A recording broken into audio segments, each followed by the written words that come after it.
Salut, c'est Ethan. Aujourd'hui, c'est ma vidéo des 4 mois sous thé. Du coup, j'ai eu mon rendez-vous endocrinologue à mes 3 mois. Donc, elle a changé mes doses. J'étais à une demi-ampoule toutes les 3 semaines. Je suis à une demi-ampoule toutes les 2 semaines. Elle a voulu m'en mettre une seule entière par mois, mais j'étais assez fatigué déjà de la dernière semaine pour attendre 2 semaines du coup de plus. Du coup voilà, j'ai changé mes doses. Elle était assez contente parce qu'il y avait pas mal de changements, même au niveau de ma voix déjà, elle l'a remarqué direct. Sinon, voilà, on m'appelle monsieur partout maintenant. Même au téléphone, j'ai dû appeler quelqu'un pour un papier et ils ont cru qu'en gros j'étais mon copain. J'étais le copain de moi-même en gros. Donc, donc voilà, un peu partout maintenant, on m'appelle plus madame quoi. Voilà. Si, il y a quand même un truc assez important pour moi, c'est que ça fait 2 fois que je me fais mon injection tout seul avec l'infirmière à côté. Mais franchement ça va. Donc je m'en refais une encore avec elle et si tout va bien, je me les ferai tout seul. Ce qui est pas mal pour moi. On est le 1er juin 2017 et c'est mon premier jour sauté. On est le 25 septembre 2017 et ça fait presque 4 mois que je suis.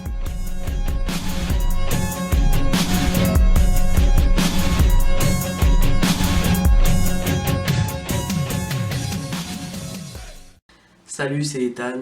Aujourd'hui, c'est ma vidéo des 5 mois sous thé, un peu en avance. J'ai remarqué que mon cou était beaucoup plus large, bien qu'il n'ait jamais été très très fin.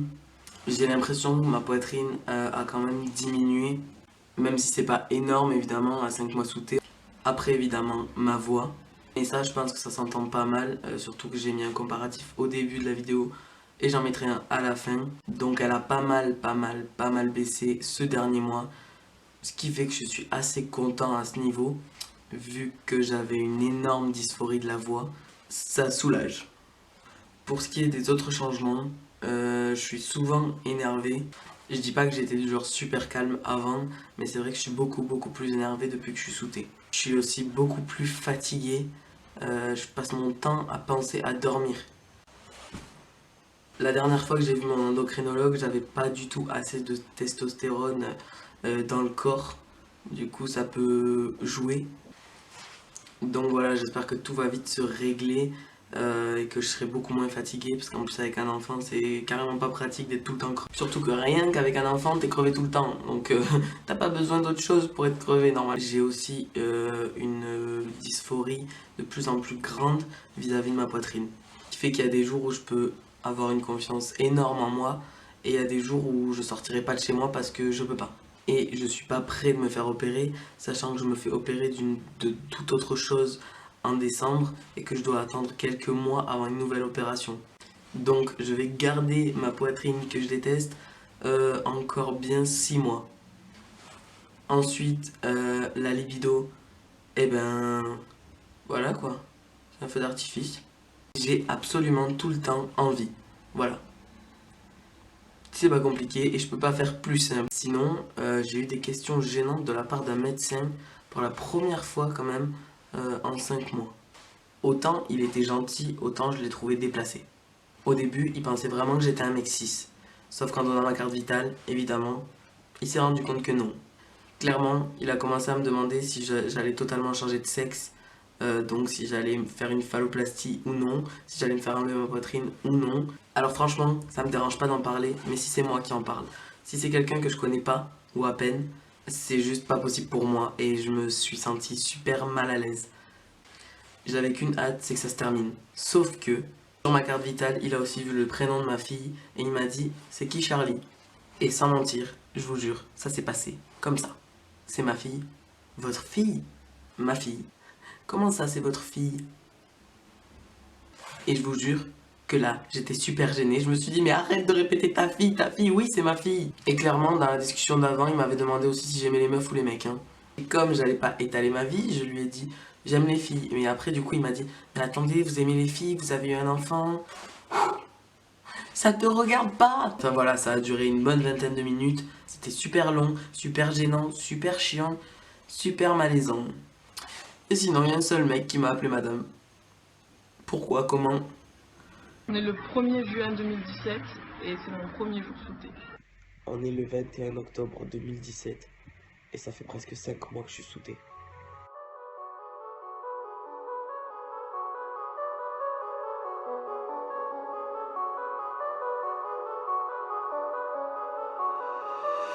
Lisa slash that beat.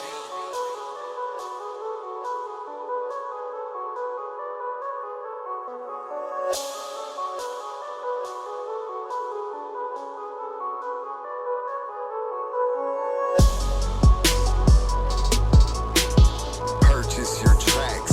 Purchase your tracks today. Today.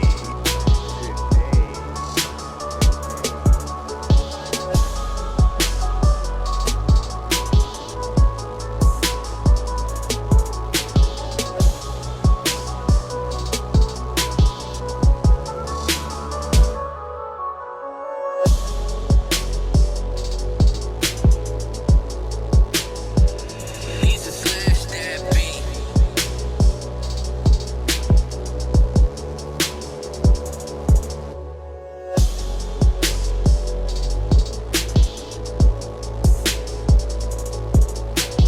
Purchase your track. Salut, c'est Ethan. Aujourd'hui c'est ma vidéo des 6 mois sous thé. Sinon j'ai perdu au niveau des cuisses et un petit peu au niveau du ventre. Pour les changements autres que physiques, comme le mois dernier, je suis ultra fatigué tout le temps. Je me couche, je suis fatigué, normal. Je me lève, je suis fatigué, pas normal. Je suis sûr que même quand je dors, je suis fatigué. Sinon la voix qui a évidemment pas mal baissé. Je dois beaucoup forcer dessus quand je parle. Je pense qu'elle est encore en train de muer quand même. En plus, vu le nombre de fois où elle part en couille quand je parle. De toute façon, je mets toutes les comparaisons à la fin, comme chaque mois. Voilà. On a de la compagnie aussi, apparemment. Ta gueule. Sinon, pour l'état civil, je l'ai dit dans une autre vidéo, mais j'ai commencé les démarches. Donc, j'ai envoyé une requête au tribunal de grande instance de ma ville. Il y a une semaine, donc j'attends une réponse, une convocation, je sais pas comment ça se passe, le plus vite possible. Sinon je me fais opérer dans une dizaine de jours, c'est une opération qui n'a rien à voir avec la transition malheureusement. Ça va quand même jouer un rôle dans ma façon de me sentir bien et à l'aise avec moi-même. Sinon je revois mon endoc normalement dans quelques jours, mais ça va pas être possible donc il faut que je l'appelle. C'est compliqué pour moi parce qu'elle est à Toulouse, moi je suis à Montauban, on peut pas nécessairement m'amener. La seule fois où j'y suis allé en train, j'ai pris train et taxi, bus également, et j'en avais eu pour plus de 50 €. Pour un rendez-vous de 15 minutes, 20 minutes maximum, ça trouve le cul. Puis putain, j'ai tellement peur qu'il y ait un truc qui aille pas, qu'elle me refasse pas l'ordonnance, que je stresse comme un putain de grand malade. Donc voilà, 6 mois déjà, ça passe super vite en fait. Au début j'avais l'impression que je changerais jamais. J'avais l'impression d'entendre ma voix changer au bout de 3 jours, alors que pas du tout, mais je le voulais tellement, j'avais des allus. Donc voilà, déjà 6 mois, avec ses hauts et ses bas, évidemment, mais 6 mois. Salut, c'est Ethan. Aujourd'hui, du coup, j'ai choisi 9 questions qu'on me pose assez souvent depuis. On est le 23 novembre 2017 et ça fait presque 6 mois que je suis sous thé.